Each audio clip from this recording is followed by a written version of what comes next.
Hello guys, welcome to my channel. এসে গেছি আরও একটা নতুন ভিডিও নিয়ে। এই টি শার্টটা আমার বন্ধুর ভাইয়ের। পুজোর সময় টি শার্টটা ওকে কিনে দিয়েছিল। টি শার্টটা ওর ভাইয়ের একেবারেই পছন্দ না, কিছুতেই পরতে চায় না। তাই আমার বন্ধু আমাকে বলে, এতে কিছু একটা ডিজাইন করে দিস তো। আর আমি এর আগে এই ধরনের একটা টি শার্ট ডিজাইন করেছিলাম, তাই ও বলল এটাই বেশ ভালো লাগছে, এই ধরনেরই কিছু একটা তুই করে দিস। তাই আমি এই ডিজাইনটা চুজ করি।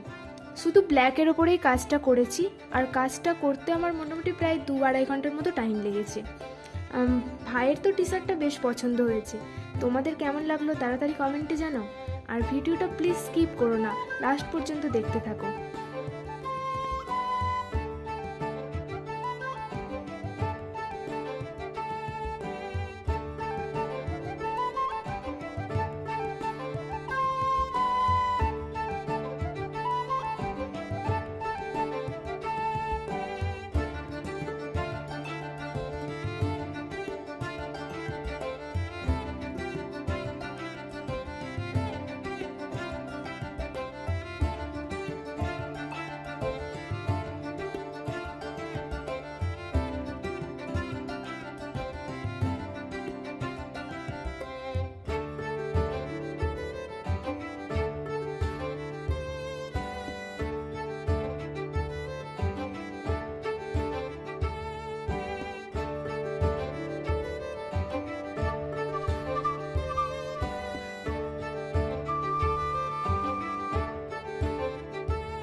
ভিডিওটা ভালো লাগলে please like, share and subscribe করে দিও। টাটা।